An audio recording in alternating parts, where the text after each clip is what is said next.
Hello friend, this is Vinod sir और आज इस वीडियो में हम पढ़ेंगे class 10th physics chapter number 10 light, reflection and diffraction. तो इस वीडियो में सबसे पहले हम पढ़ेंगे कि लाइट क्या होती है। तो लाइट सिंपली एनर्जी की वो फॉर्म होती है जिसके थ्रू हम अपने आसपास के ऑब्जेक्ट को विजिबल कर पाते हैं। दैट मींस कि light is a form of energy which gives the sensation of vision of the objects around us. That means हम ये कह सकते हैं कि लाइट एनर्जी की वो फॉर्म होती है जिसके थ्रू हम अपने आसपास के ऑब्जेक्ट को क्लियरली या विजिबल कर पाते हैं। उसको हम क्या बोलते हैं, उस फॉर्म ऑफ एनर्जी को हम क्या बोलते हैं, लाइट बोलते हैं। क्लियर है? जैसे कि आप मुझे अभी देख पा रहे हैं, दैट मींस कि कहीं ना कहीं से लाइट पड़ रही है, तभी आप मुझे देख पा रहे हैं। आपको पीछे व्हाइट बोर्ड दिख रहा होगा, तो दैट मींस कि कहीं ना कहीं से इस व्हाइट बोर्ड पे लाइट पड़ रही है, तभी आपको बोर्ड क्या है, विजिबल है। सेम होता है अगर मान लो अगर आपको कहीं डार्क अंधेरे कमरे में भेजा जाए, मान लो आप फर्स्ट टाइम उस रूम में गए हैं और आपसे बोला जाए कोई ऑब्जेक्ट ढूंढ कर लाइए, तो क्या आप डार्क रूम में उस ऑब्जेक्ट को ढूंढ पाएंगे? तो पॉसिबल नहीं होगा आपके लिए। अगर लाइट ऑन कर दी जाए तो आपको क्या होगा, ऑब्जेक्ट इजीली मिल जाएगा। दैट मींस कि लाइट के थ्रू ही ऑब्जेक्ट जो है हमारे अराउंड के, वो हमारे लिए क्या है, विजिबल है। इसलिए हम लाइट को डिफाइन करते हैं कि light is a form of energy which gives the sensation of vision of the objects around us. और सेम हम डेफिनेशन में भी लिखेंगे। ठीक है, तो देखिए डेफिनेशन, लाइट को अगर हम डिफाइन करेंगे तो लिखेंगे light is a form of energy, is a form of energy due to which the objects around us are visible। इस तरीके से हम कर सकते हैं, लाइट को डिफाइन कर सकते हैं। या ये भी लिख सकते हैं कि light is a form of energy which gives the sensation of vision of the objects around us, कि जो हमें अपने आसपास के ऑब्जेक्ट की विजिबिलिटी में हेल्प करती है, उसको हम क्या बोलते हैं, लाइट बोलते हैं। तो ये आपकी लाइट की डेफिनेशन होगी कि light is a form of energy which gives the sensation of vision of the objects around us. अब हम पढ़ेंगे इस चैप्टर का सबसे मेन टॉपिक, जो कि हमारा reflection of light. Reflection of light. तो रिफ्लेक्शन ऑफ लाइट क्या होता है, देखिए जैसे मान लो हमारे पास एक इंटरफेस है, यहां पर एक इंटरफेस है जो दो मीडिया को सेपरेट करता है। तो ये आपका एक इंटरफेस हो गया, यहां से ऊपर का मीडियम अलग और यहां से नीचे का मीडियम क्या हो गया, अलग हो गया। ठीक है, जब इस इंटरफेस पे कहीं से लाइट पड़ती है, ऐसे कुछ इस तरीके से मान लो यहां पर लाइट आ रही है, तो जब इस इंटरफेस पे या इस मीडियम पे जब लाइट पड़ती है तो होता क्या है कि कुछ अमाउंट ऑफ लाइट यहां से हो जाती है ऊपर को रिफ्लेक्ट, और कुछ अमाउंट ऑफ लाइट हो जाती है यहां से नीचे को चली जाएगी, उससे हम बोलते हैं रिफ्रैक्शन ऑफ लाइट। और कुछ अमाउंट ऑफ लाइट ये जो मीडियम हो क्या कर लेते हैं, आपको इसको एब्जॉर्ब कर लेता है। तो जब भी लाइट किसी इंटरफेस पे स्ट्राइक करती है तो वहां पे तीन फिनोमेना होती हैं। सबसे पहले होता है रिफ्लेक्शन, सेकंड होता है एब्जॉर्प्शन, और थर्ड जो होता है वो होता है रिफ्रैक्शन। तो ये है कि जब लाइट किसी इंटरफेस पे स्ट्राइक करती है तो वहां पे तीन फिनोमेना होती है। पहला रिफ्लेक्शन, एब्जॉर्प्शन एंड रिफ्रैक्शन। देखिए रिफ्लेक्शन क्या होता है, जब लाइट, जैसे मान लो जब लाइट किसी इंटरफेस से पढ़ के दोबारा उसी मीडियम में बैक हो जाती है, उस फिनोमेना को हम क्या बोलेंगे, रिफ्लेक्शन बोलेंगे। और कुछ अमाउंट ऑफ लाइट ये जो मीडियम है ये करेगा, उसको एब्जॉर्ब कर लेगा, क्योंकि हर एक मीडियम कुछ ना कुछ अमाउंट ऑफ लाइट क्या करता है, एब्जॉर्ब करता है। इसलिए कुछ अमाउंट ऑफ लाइट क्या हो जाती है, इसमें से एब्जॉर्ब हो जाएगी, और कुछ अमाउंट ऑफ लाइट यहां से इधर चली जाएगी। दैट मींस कि एक मीडियम से दूसरे मीडियम में चली जाएगी। तो ये तीन लाइट की फिनोमेनाज हैं जब लाइट किसी इंटरफेस पे करता है, स्ट्राइक करता है। तो वन बाय वन हम इस चैप्टर में इन्हीं के बारे में पढ़ेंगे, रिफ्लेक्शन के बारे में पढ़ेंगे, और आफ्टर देन हम क्या पढ़ेंगे, रिफ्लेक्शन पढ़ेंगे। तो सबसे पहले हम देखेंगे कि रिफ्लेक्शन क्या होता है। कि मान लो हमारे पास क्या एक प्लेन मिरर है जो कि एक साइड से कर रखा है, बिल्कुल पॉलिश्ड है, सिल्वर्ड पॉलिश है, क्योंकि सिल्वर मेटल जो होता है वो लाइट का बेस्ट रिफ्लेक्टर मानते हैं। इसलिए मिरर के जो बैक साइड पे हमेशा most of the time silver की कोटिंग करी जाती है, पॉलिश करा जाता है सिल्वर का। रीजन क्या हुआ कि जो सिल्वर है वो बेस्ट रिफ्लेक्टर ऑफ लाइट माना जाता है। ठीक है, मान लो ये हमारा क्या हो गया, प्लेन मिरर हो गया, तो इसको हमने क्या नाम दिया, ये है हमारा एक प्लेन मिरर। प्लेन मिरर कहे तो कि वो मिरर जिसमें अपने घर में अपना चेहरा देखते हैं, उस मिरर को हम क्या बोलते हैं, प्लेन मिरर बोलते हैं। ठीक है, ये प्लेन मिरर हो गया। तो होता क्या है, मान लो यहां से इस प्लेन मिरर के ऊपर जब लाइट पड़ती है इस तरीके से, तो ये क्या है, देखो नीचे एकदम पॉलिश्ड है, सिल्वर पॉलिश है। तो जैसे ही लाइट इस मीडियम, जैसे ही लाइट यहां से इस पॉइंट पे स्ट्राइक करती है, तो लाइट यहां से क्या हो जाएगी, भाई इधर को चली जाएगी, बैक हो जाएगी उसी मीडियम में। तो इस टाइप की जो फिनोमिना होती है उसको हम क्या बोलते हैं, रिफ्लेक्शन ऑफ लाइट बोलते हैं। तो हम डिफाइन भी इस तरीके से करेंगे, the bouncing back of light through a reflecting media is called reflection of light. या आप लिख सकते हैं the bouncing back of light in same medium is called reflection of light. That means कि लाइट का किसी रिफ्लेक्टिंग सरफेस से टकराकर उसी मीडियम में वापस आने की जो प्रोसेस होती है वो जो फिनोमिना होती है रिफ्लेक्शन ऑफ लाइट बोलते हैं। ठीक है, जैसे मान लो यहां से ये जो रे आ रही है, देखो इस रे को हम बोलते हैं इंसिडेंट रे। क्या बोलते हैं? Incident ray. और जो रे टकरा के वापस गई इसको बोलते हैं रिफ्लेक्टेड रे। ये आपकी रिफ्लेक्टेड रे होगी। ठीक है, लाइट ऐसे आई इधर को चली गई तो इंसिडेंट रे, और बैक हुई जगह कौन सी होगी? Reflected ray. अब हम क्या करेंगे, यहां पर करेंगे एक नॉर्मल ड्रॉ कर देंगे। ठीक है, अब हम यहां पर करेंगे एक नॉर्मल ड्रॉ कर देंगे। ठीक है, ये हमारा क्या हो गया? नॉर्मल हो गया। नॉर्मल कही तो भाई नॉर्मल दैट मींस कि यहां पे कितने का एंगल बना रहा होगा? 90 का, और यहां पे कितने का बनाएगा? 90 का बनाएगा। अब यहां पर देखिए ये जो पॉइंट है जहां पर इंसिडेंट रे, रिफ्लेक्टेड रे और नॉर्मल आके मिलता है, इस पॉइंट का नाम होता है पॉइंट ऑफ इंसिडेंस। क्या बोलते हैं इसको? Point of incidence. उसके बाद देखिए इंसिडेंट रे नॉर्मल के साथ जो एंगल बनाती है उसे बोलते हैं एंगल ऑफ इंसिडेंस आई, और सेम रिफ्लेक्टेड रे नॉर्मल के साथ जो एंगल बनाती है इसको बोलते हैं एंगल ऑफ रिफ्रैक्शन आर। ठीक है, तो यहां पर हम लिखेंगे कि आई क्या होता है? आई होता है आपका angle of incidence, angle of incidence. Second angle R क्या होता है? तो angle of reflection, angle of reflection. Clear है? तो यहां पर समझ में आ गया होगा ना, ये आपका नॉर्मल, ये एंगल आई, ये एंगल क्या हो गया? आर हो गया। इंसिडेंट रे, रिफ्लेक्टेड रे और नॉर्मल, और इस टाइप के फिनोमेना को हम क्या बोलते हैं? रिफ्लेक्शन ऑफ लाइट बोलते हैं। और यही हम इसकी डेफिनेशन में भी लिखेंगे क्या? कि bouncing back of light, bouncing back of light through reflecting surface, through reflecting surface is called reflection of light। Clear हो गया? नेक्स्ट हम देखेंगे लॉज ऑफ रिफ्लेक्शन। फिर रिफ्लेक्शन की लॉज क्या होता है? देखो रिफ्लेक्शन के दो लॉज हैं। पहला लॉ ये होता है कि जो यहां पर एंगल आई है ये किसके इक्वल होता है? एंगल आर के। दैट मीन्स कि angle I equal to angle R. तो आप लिखेंगे angle of incidence is equal to angle of reflection. That means कि जो भी वैल्यू एंगल आई की होगी वही वैल्यू किसकी होगी? एंगल आर की। जैसे मान लो अगर एंगल आई 30 है तो एंगल आर भी क्या होगा? 30। जब एंगल आई और आर दोनों सेम होंगे तभी आप क्या मानेंगे? क्या हो रहा है? रिफ्लेक्शन हो रहा है। क्लियर हो गया? जैसे मान लो अगर एंगल आई 40 का दिया है तो एंगल आर भी कितने का होगा? 40 का। क्लियर है ना? 40 लिख देते हैं इसको। सेम मान लो अगर ये 50 का है तो ये 50 का, ये 60 का तो ये भी 60 का, ये 70 का ये भी 70 का। दैट मींस कि पहला लॉ क्या हो गया? Angle of incidence always equal to angle of reflection. Second law क्या हुआ इसका? सेकंड लॉ ये हुआ incident ray, reflected ray and normal all lie in same plane. क्या कहा? कि जो इंसिडेंट रे होती है और रिफ्लेक्टेड रे होती है और नॉर्मल सारे क्या होते हैं? एक ही प्लेन के ऊपर लाई करते हैं। देख लीजिए यहाँ पे, देखिए इंसिडेंट रे है, ये रिफ्लेक्टेड रे और ये नॉर्मल, और ये सारे कहां पर आ रहे हैं? इस प्लेन मिरर के ऊपर आ रहे हैं। दैट मींस कि incident ray, normal, reflected ray सारे क्या करते हैं? एक ही प्लेन में लाई करेंगे। दैट मींस कि एक ही प्लेन के ऊपर आएंगे और कहां पर मिलते हैं? पॉइंट ऑफ इंसिडेंस से मिलते हैं। ठीक है, और वही हम लिखेंगे क्या? शॉर्ट में लिख दे रहा हूं मैं, incident ray, reflected ray, comma normal, all lie in same plane and meet at, कहां मिलते हैं भाई? Point of incidence.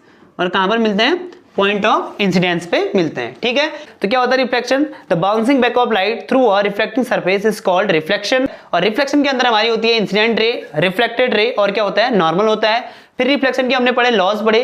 पहला law, incident angle always equal होता है किसके? रिफ्लेक्शन एंगल के। दैट मींस कि जो भी वैल्यू होगी एंगल ऑफ इंसिडेंस की वही वैल्यू किसकी होगी? एंगल ऑफ रिफ्लेक्शन की भी होगी।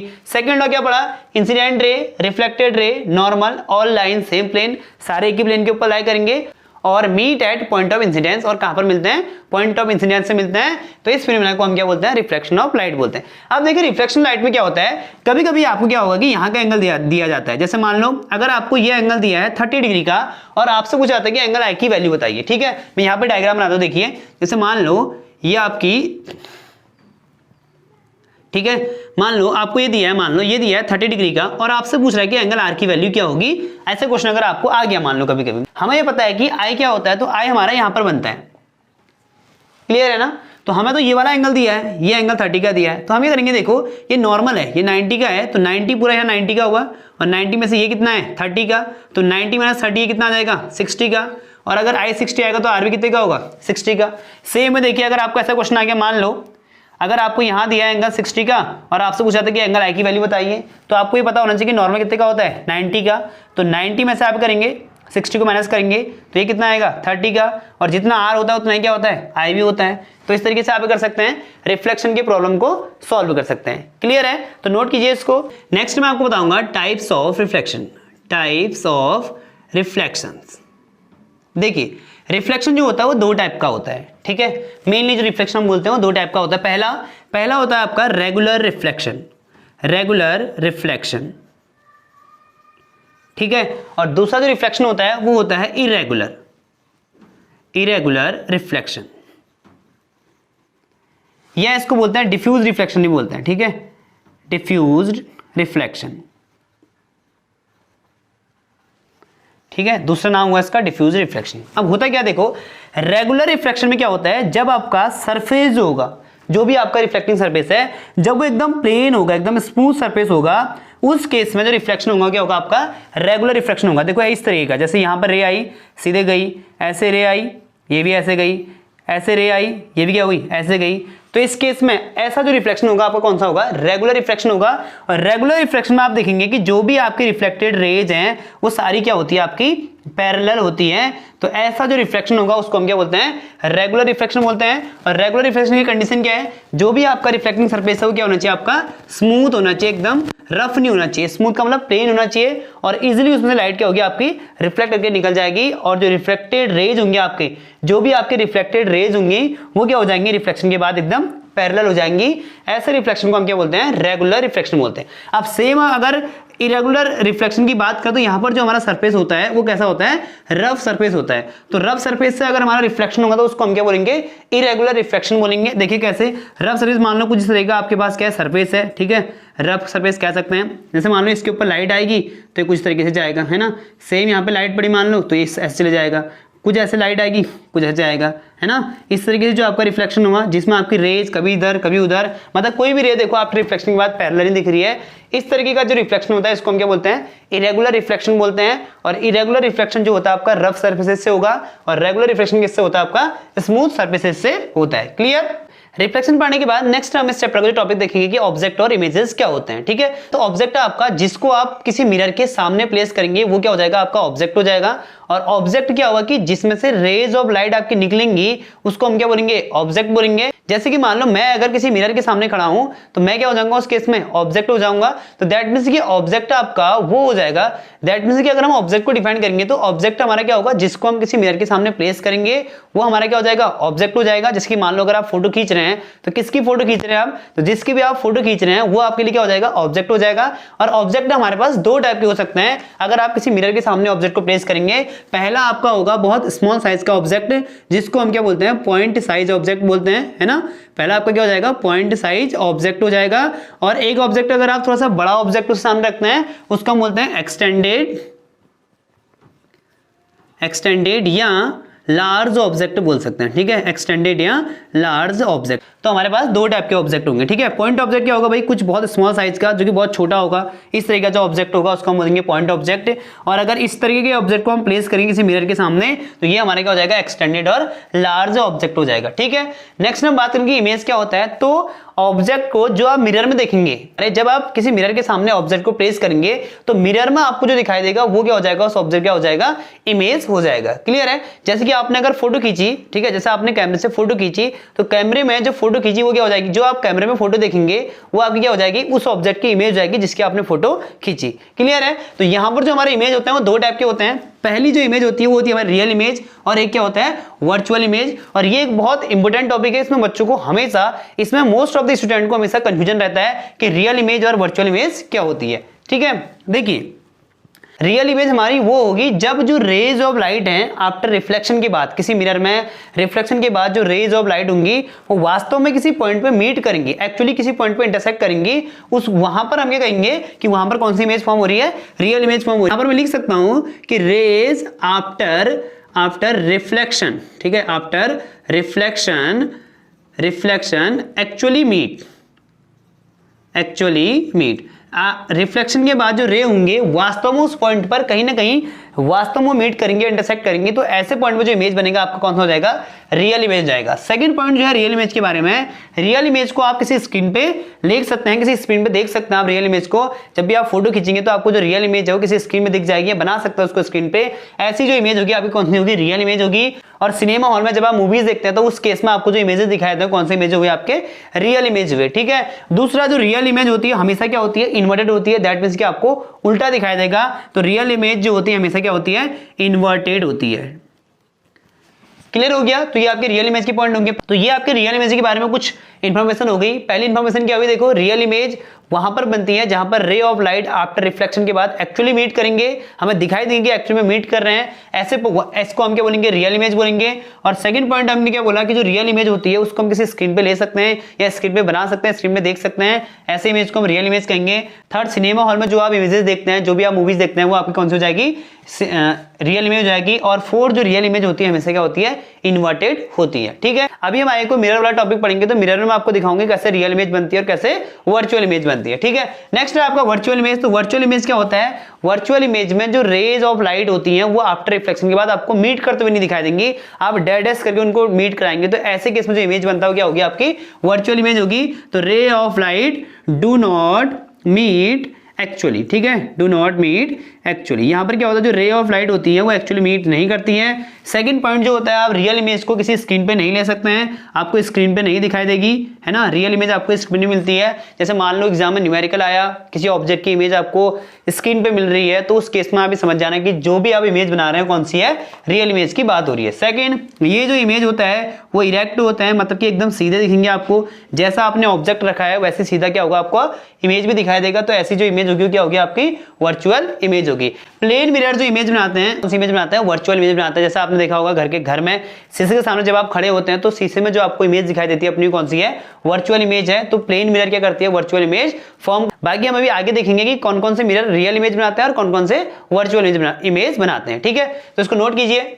नेक्स्ट हम पढ़ेंगे कि प्लेन मिरर इमेज कैसे फॉर्म करता है, ठीक है। तो ये मैंने क्या बना रखा है, प्लेन मिरर के दो केस बना रखे हैं। एक मेरा यहाँ पर जो ऑब्जेक्ट है वो पॉइंट साइज ऑब्जेक्ट है, और यहां पर जो मैंने लिया है एक्सटेंडेड या लार्ज ऑब्जेक्ट लिया है जो कि पॉइंट साइज से काफी क्या है, बड़ा है, ठीक है। तो इन दोनों केस में जो इमेज फॉर्म हो रहा है, वो पहली बात तो दोनों केस में जो इमेज फॉर्म हो रहा है हमारा कौन सा इमेज फॉर्म हो रहा है, वर्चुअल इमेज फॉर्म हो रहा है दोनों ही केसों में, ठीक है। तो यहां पर मैं आपको बताऊंगा कि प्लेन मिरर किस तरीके से इमेज को फॉर्म करता है, ठीक। तो ये आपका देखिए पॉइंट साइज ऑब्जेक्ट हो गया। इस पॉइंट साइज ऑब्जेक्ट को मैंने इस प्लेन मिरर के सामने कर रखा है, प्लेस कर रखा है। तो ये जो मैंने डैश पॉलिश करके बना रखा है, ऐसे डैश करके पॉलिश करके दिखा रखा है, ये है हमारा प्लेन मिरर। तो ये आपके प्लेन मिरर के लिए दो केस हुए। ये आपका पॉइंट साइज ऑब्जेक्ट हुआ, पहली रे गई मिरर के सामने तो टकराई क्या होगी, सीधे रिफ्लेक्ट होकर बैक वापस आ गई। दूसरी रे इस पॉइंट पर आती है, ठीक है, इस पॉइंट से आई और टकराई क्या होगी, यहाँ से वापस होगी। तो डैश करके मैंने पीछे मिलाया इसको। तो यहाँ पर जब हम इसको पीछे मिलाते हैं तो दोनों ही रे इस पॉइंट पर आगे करते हैं, मीट करते हैं। तो यहाँ पर जो आपकी बन रही है ये क्या हो जाएगी, आपकी इमेज हो जाएगी, किसकी, इस ऑब्जेक्ट होगी। क्लियर है। तो इस तरीके से क्या करता है प्लेन मिरर का, ये आपका पहले केस में हो गया इमेज फॉर्मेशन का। सेकंड केस देखो, यहां पर हमने क्या लिया है, एक लार्ज और एक्सटेंडेड ऑब्जेक्ट लिया है AB। इस AB ऑब्जेक्ट को मैंने इस प्लेन मिरर के सामने प्लेस कर रखा है। पहली रे आपकी देखो ऐसे गई पैरेलल, तो बैक होगी वापस आ गई। सेम दूसरी रे यहाँ से गई, तो ये यहाँ से टकरा के इधर को रिफ्लेक्ट होगी, इधर को वापस आ गई। यहाँ पे I = R। जब मैंने पीछे इसको मिलाया हमने, तो पीछे ये रे यहाँ पे आके मिलती है। जैसे मान लो ये आपका ऑब्जेक्ट हो गया, तो यहाँ पर जो इमेज बन रही है देखो, जो आपको यहाँ पर दिखेगी A' B' मान लो, तो ये आपकी क्या हो जाएगी, इमेज हो जाएगी, किसकी, इस ऑब्जेक्ट AB की इमेज हो जाएगी, ठीक है। इस तरीके से प्लेन मिरर क्या करता है, इमेज को फॉर्म करता है। सेकंड पॉइंट क्या होता है, जो कि बहुत बहुत इंपॉर्टेंट पॉइंट है, प्लेन मिरर के लिए जितने साइज का आप ऑब्जेक्ट को लेंगे उतने ही साइज की आपकी क्या बनती है, इमेज बनती है। दैट मींस कि जो सेकंड पॉइंट आपको याद रखना है प्लेन मिरर के लिए, पहला तो वर्चुअल इमेज फॉर्म करता है। सेकंड पॉइंट जो आपको याद रखना है, जितनी आपकी ऑब्जेक्ट की हाइट होगी, जितनी आपकी ऑब्जेक्ट हाइट होगी उतनी ही क्या होती है, आपकी इमेज हाइट भी होगी, इमेज हाइट भी होगी। केवल किसी केस में भाई, प्लेन मिरर के केस में जितने साइज का आप ऑब्जेक्ट लेंगे उतने साइज की आपको इमेज ही बनेगी। ऐसा नहीं कि बड़ी इमेज बनेगी या छोटी इमेज बनेगी, ऐसा कुछ नहीं होता है इसमें। जितने साइज का आप ऑब्जेक्ट को लेते हैं उतनी साइज की क्या बनती है, इमेज भी बनती है। सेकंड जो थर्ड जो बहुत इंपॉर्टेंट पॉइंट है प्लेन मिरर के बारे में, मैं कह सकता हूं कि जितने जितना आपका ऑब्जेक्ट डिस्टेंस होगा, जितनी आपकी यहां से यहां तक की डिस्टेंस होगी, उतनी आपकी क्या होगी, मिरर से इमेज तक की डिस्टेंस होती है। जैसे कि मान लो अगर मेरे सामने कहीं प्लेन मिरर है 10 सेंटीमीटर के डिस्टेंस पे, तो जो मेरी इमेज बनेगी प्लेन मिरर के अंदर वो भी उतनी ही पीछे 10 सेंटीमीटर के डिस्टेंस पर बनेगी। दैट मींस कि जितना आपकी ऑब्जेक्ट डिस्टेंस होती है उतनी आपकी क्या होगी, इमेज डिस्टेंस भी होगी। कहां से, प्लेन मिरर से। जितनी डिस्टेंस यहां से यहां तक की होगी, ऑब्जेक्ट डिस्टेंस को हम रिप्रेजेंट करते हैं यू से, दैट मींस जितना आपका यू होगा उतना ही आपका यहां से यहां तक के लिए क्या हो जाएगा, वी हो जाएगा। दैट मींस कि इमेज डिस्टेंस इक्वल होती है किसके, ऑब्जेक्ट डिस्टेंस की। क्लियर हो गया। तो ये आपके 3 पॉइंट जो आपको प्लेन मिरर के लिए याद रखना है। क्या क्या, पहला जो प्लेन मिरर इमेज फॉर्म करता है वो कैसा इमेज फॉर्म करता है, वर्चुअल इमेज फॉर्म करता है। सेकंड, प्लेन मिरर के लिए ऑब्जेक्ट हाइट और इमेज हाइट दोनों क्या होती है, इक्वल होती है। दैट मींस मान लो अगर 5 सेंटीमीटर का ऑब्जेक्ट रखा हुआ है तो इमेज की हाइट भी कितनी हो जाएगी, 5 सेंटीमीटर। अगर 10 का रखा आपने ऑब्जेक्ट तो इमेज भी कितने का बनेगा, 10 का ही बनेगा। ऐसा नहीं कि इसमें बहुत मैग्नीफाइड इमेज बनती है। थर्ड, जितनी आपके ऑब्जेक्ट डिस्टेंस होगी मिरर से उतनी डिस्टेंस भी क्या होगा, इमेज ही बनेगा। दैट मींस कि मान लो अगर मैं मिरर से 5 सेंटीमीटर के डिस्टेंस पर खड़ा हूं तो मेरी इमेज जो मिरर के अंदर बनेगी वो भी क्या होगी, 5 सेंटीमीटर के डिस्टेंस पर बनेगी। तो ये आपके कुछ पॉइंट थे प्लेन मिरर के रिगार्डिंग। नेक्स्ट टॉपिक हम पढ़ेंगे स्फेरिकल मिरर्स। स्फेरिकल मिरर्स, देखिए स्फेरिकल मिरर्स क्या होते हैं, any spherical reflecting surface which reflect light is called spherical mirror. कोई भी स्फेरिकल रिफ्लेक्टिंग सरफेस हो जो लाइट को रिफ्लेक्ट करता है उसको हम क्या बोलते हैं, स्फेरिकल मिरर बोलेंगे। और स्फेरिकल मिरर को अगर आप देखिए, जैसे मान लो ये हमारे पास एक ग्लास का स्फेयर है, इसको मैंने 2 पार्ट में कट कर दिया, तो यहां से क्या होंगे मेरे पास 2 पार्ट कुछ तरीके से आएंगे। एक कुछ इस तरीके से आएगा और सेकंड पार्ट क्या होगा, कुछ इस तरीके से आएगा। ठीक है, जैसे मान लो ये आपके पास ग्लास का स्फेयर है, ठीक है, ये आपका स्फेरिकल मिरर हो गया, इसको मैंने 2 पार्ट में कट कर दिया। एक पार्ट कुछ ऐसे बन जाएगा और एक पार्ट कुछ ऐसे बन जाएगा। जब देखो मैंने पार्ट को डिवाइड किया तो मैंने करा कि यहां इस तरीके से अंदर ही कर दी, इसमें पॉलिश कर दी। ठीक, सेम इस वाले सरफेस की मैंने कर दिया, बाहर वाले रीजन में कर दिया, पॉलिश कर दिया। और पॉलिश किस मटेरियल करते हैं, तो सिल्वर पॉलिश करते हैं। रीजन क्या हुआ, सिल्वर को हम बोलते हैं कि बेस्ट रिफ्लेक्टर ऑफ लाइट होता है। ठीक है, जब इस तरीके से अंदर पॉलिश होगी और रिफ्लेक्टिंग सरफेस आपका बाहर होगा, यहां पर आपकी लाइट स्ट्राइक करेगी बाहर वाले सरफेस पे, तो ऐसे मिरर को हम बोलते हैं कॉन्वेक्स मिरर। क्या बोलते हैं इसको, कॉन्वेक्स मिरर। सेकंड हो जाएगा आपका, जब आपकी लाइट अंदर स्ट्राइक करेगी, रिफ्लेक्टिंग सरफेस आपका अंदर होगा और पॉलिश बाहर होगी, ऐसा जो मिरर होगा इसको हम क्या बोलते हैं, कॉनकेव मिरर बोलते हैं। ठीक है, तो कितने टाइप के मिरर हुए आपके, 2 टाइप के। पहला स्फेरिकल मिरर्स क्या होते हैं, तो कोई भी स्फेरिकल रिफ्लेक्टिंग सरफेस जो लाइट को रिफ्लेक्ट करता है उस सरफेस को हम क्या बोलते हैं, स्फेरिकल मिरर बोलते हैं। स्फेरिकल मिरर हमारे पास 2 टाइप के होते हैं, पहला कॉन्वेक्स मिरर और सेकंड क्या हो जाएगा, कॉनकेव मिरर। और प्लेन मिरर मैंने इससे पहले बताया था आपको, ठीक है, वो आपका स्फेरिकल में नहीं आता बट वो भी आपका मिरर हुआ। क्लियर है, तो पहला आपका कॉन्वेक्स मिरर और सेकंड क्या है आपका, कॉनकेव मिरर। तो हमारे पास मिरर्स कितने टाइप के हो गए भाई, हमारे पास 3 मिरर हो गए। कौन कौन से, देखिए पहला हमारे पास आया प्लेन मिरर, है ना, पहला हमने क्या पढ़ा था, प्लेन मिरर। और सेकंड क्या पढ़ा हमने, कॉन्वेक्स मिरर। और थर्ड जो हम पढ़ेंगे कॉनकेव मिरर। ठीक है भाई, तो देखिए इन तीनों मिरर का डिफरेंस होता है। प्लेन मिरर तो आपका ये हुआ, ठीक है, जब आप घरों में देखते हैं नॉर्मली, तो ये आपका प्लेन मिरर हो गया। तो यहां पर मैंने बता दिया कि ये जो प्लेन मिरर होता है आपका बैक साइड एक प्लेन होगा जिसमें हमारी क्या होगी, एक साइड क्या होगी, पॉलिश होगी, तो ये आपका प्लेन मिरर हो गया। कॉन्वेक्स मिरर की बात करेंगे तो कॉन्वेक्स मिरर कुछ इस तरह का होता है जिसमें अंदर इनवर्ट साइड क्या होती है आपकी, पॉलिश होगी इसकी इनवर्ट पार्ट में, और जो लाइट रिफ्लेक्ट करेगी इसकी कहां से करेगी, इस सरफेस पे लाइट रिफ्लेक्ट करती है। दैट मींस की आउटर पार्ट में सरफेस के मिरर के बाहर वाले पार्ट में लाइट क्या करेगी, रिफ्लेक्ट करेगी। इस टाइप के मिरर को हम क्या कहेंगे, कॉन्वेक्स मिरर कहेंगे। और एक तीसरा मिरर आपका ये होगा जिसमें आपकी पॉलिश होगी बाहर साइड लेकिन इनवर्ट सरफेस में लाइट रिफ्लेक्ट करेगी, तो ऐसे मिरर को हम क्या बोलते हैं, कॉनकेव मिरर बोलेंगे। और इसकी जो पॉलिश होती है कहां होती है, बाहर होती है, आउटवर्ड पार्ट में होती है। अब एग्जाम्पल देखिए, आपने घरों में चम्मच देखा होगा, है ना, तो चम्मच में क्या होता है, जो इनवर्ट साइड, जब आप चम्मच को ऐसे लेके अगर ऐसे देखेंगे चम्मच में, तो फ्रंट साइड पे चम्मच का पार्ट बनता है, कॉनकेव मिरर बन जाएगा। और बाहर साइड पे जो पार्ट बनता है, इस तरह का जो इंटरफेस बनता है, वो आपका क्या हो जाएगा, कॉन्वेक्स मिरर हो जाएगा। तो इनवर्ट पार्ट क्या हो जाएगा आपका, कॉनकेव। तो जब आप चम्मच में कुछ तरीके से पकड़ेंगे तो आपको अपनी इमेज ऐसे दिखाई देगी, नीचे को दिखाई देगी, उल्टी इमेज दिखाई देती है उसमें। तो जो फ्रंट वाला पार्ट बनता है उसका कॉनकेव हो जाएगा, जो बैक साइड को जो पार्ट बनता है इस तरीके से यहां पर बनेगा, वो आपका कौन सा हो जाएगा, कॉन्वेक्स मिरर हो जाएगा। ठीक है, नेक्स्ट हम देखते हैं मिरर से रिगार्डिंग कुछ इंपोर्टेंट टर्म्स पढ़ेंगे, जैसे कि pole, principal axis, centre of curvature, radius of curvature, aperture of mirror, principal focus और फोकल लेंथ पढ़ेंगे। ठीक है, तो पहले हम इसको कॉनकेव मिरर के लिए ड्रॉ करेंगे।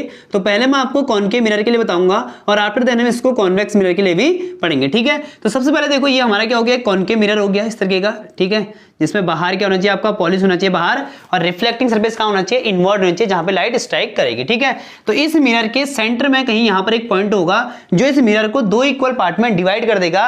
उस पॉइंट को हम क्या बोलते हैं, पोल बोलते हैं। क्या बोलते हैं, इस पॉइंट को पोल बोलेंगे। ठीक है, पोल को ऑलवेज रिप्रेजेंट किससे करते हैं, पी से रिप्रेजेंट करेंगे। सेकंड पॉइंट, इस पोल से होते हुए एक लाइन जब हम पास करेंगे तो ये जो लाइन जो पोल से पास होगी, इस लाइन को हम बोलते हैं principal axis of the mirror. वो लाइन जो किसी पोल से पास होगी, जो मिरर के पोल से पास होती है, उस लाइन का नाम क्या हुआ, हमारा प्रिंसिपल एक्सिस हुआ। ठीक है, सेकंड पॉइंट आएगा, देखो पोल हो गया, प्रिंसिपल एक्सिस हमने दिखा दिया। अब आएगा हमारा सेंटर ऑफ कर्वेचर। अभी मैंने क्या बताया, जो स्फेरिकल मिरर से होता है, स्फेयर के एक पार्ट मान लेते हैं हम उसको।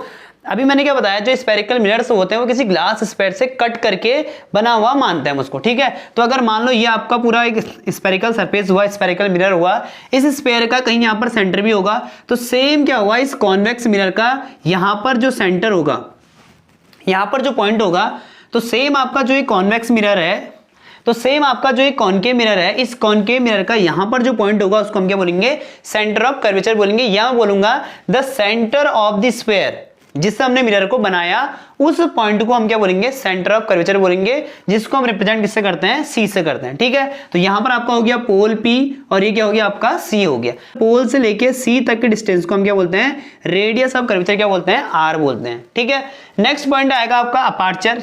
सेंटर ऑफ कर्वेचर को दिखाते हैं सी से, रेडियस ऑफ कर्वेचर को दिखाएंगे आर से। अब आएगा हमारा अपार्चर। तो अपार्चर क्या होता है, द परपेंडिकुलर और vertical diameter of the mirror. ये परपेंडिकुलर और वर्टिकल डायमीटर जो होगा मिरर का, उसको हम क्या बोलते हैं, उसका अपार्चर बोलते हैं। अपार्चर मींस कि जो मिरर है आपका कितना कर्व्ड हुआ है, उसको हम क्या बोलेंगे, उसका अपार्चर बोलेंगे। तो ये जो वर्टिकल और परपेंडिकुलर डिस्टेंस होगी, डायमीटर जो होगी आपकी, वर्टिकल डायमीटर ऑफ मिरर को हम क्या बोलेंगे, उसका अपार्चर बोलेंगे। ठीक है, तो यहां पर 1 बाय 1 लिख देते हैं। देखो पोल क्या हुआ, point mid of the mirror is called pole. ठीक हो गया। प्रिंसिपल एक्सिस क्या होता है, the line passing through pole of a mirror is called principal axis. ठीक हो गया। नेक्स्ट आएगा आपको, देखो सेंटर ऑफ कर्वेचर को डिफाइन करेंगे, the center point of mirror is called center of curvature। ठीक हो गया। नेक्स्ट आएगा आपका रेडियस ऑफ कर्वेचर को डिफाइन करेंगे, the distance from pole to centre is called radius of curvature R. Centre से लेके पोल तक के डिस्टेंस को हम क्या बोलते हैं, radius of curvature are. Next आपका अपार्चर क्या होता है, तो अपार्चर को अगर हम डिफाइन करेंगे, द वर्टिकल डायमीटर। ठीक है, vertical diameter of mirror is called its aperture. Clear हो गया भाई, समझ में आ गया होगा। ये आपका कॉनकेव मिरर, यहां पर इसका पोल हो गया, पोल से लाइन पास होगी प्रिंसिपल एक्सिस, और सेंटर पॉइंट ऑफ मिरर को हम क्या बोलेंगे, सेंटर ऑफ कर्वेचर। पोल से लेके सेंटर तक के डिस्टेंस को रेडियस ऑफ कर्वेचर, और वर्टिकल डायमीटर को हम क्या बोलते हैं, उसका अपार्चर बोलते हैं। ठीक है, क्लियर है। तो नोट कीजिए इसको। मिरर से रिलेटेड जो सारे टर्म्स हैं उनको हम किसके केस में देखेंगे, अब कॉन्वेक्स मिरर के केस में देखेंगे। ठीक है भाई। अब देखिए कॉन्वेक्स मिरर क्या होता है, तो ये जो है आपका कॉन्वेक्स मिरर हो गया, जिसमें आपका जो पॉलिश होगा वो कहाँ होगा, इनवर्ट सरफेस पे होगा, और रिफ्लेक्टिंग सरफेस कहाँ होगा, आपका आउटवर्ड होगा। ये जो लाइन आपके पास हो रही है इसको हम क्या बोलेंगे, प्रिंसिपल एक्सिस। ये जो पॉइंट हो गया आपका क्या हो गया, पोल हो गया। ठीक है, इसको यहाँ रिप्रेजेंट कर देते हैं, तो इस पॉइंट को हम पोल बोलेंगे। ये जो लाइन पोल से पास हो रही है इसको क्या बोलते हैं, प्रिंसिपल एक्सिस बोलेंगे। और इस मिरर को अगर हम एज ए स्फेयर अज्यूम करें तो यहां कहीं क्या होगा, इस मिरर का क्या होगा, सेंटर होगा। तो ये इसका क्या हो जाएगा, सेंटर ऑफ कर्वेचर हो जाएगा। और पोल से लेके सेंटर तक के डिस्टेंस को हम क्या बोलते हैं, रेडियस ऑफ कर्वेचर बोलते हैं, आर। तो ये इसका आर हो जाएगा। नाउ ये आपका क्या हो जाएगा, इसका वर्टिकल डायमीटर, जिसको हम क्या बोलते हैं, अपार्चर ऑफ द मिरर बोलेंगे। क्या बोलेंगे इसको, अपार्चर बोलेंगे। ये आपका अपार्चर हो जाएगा।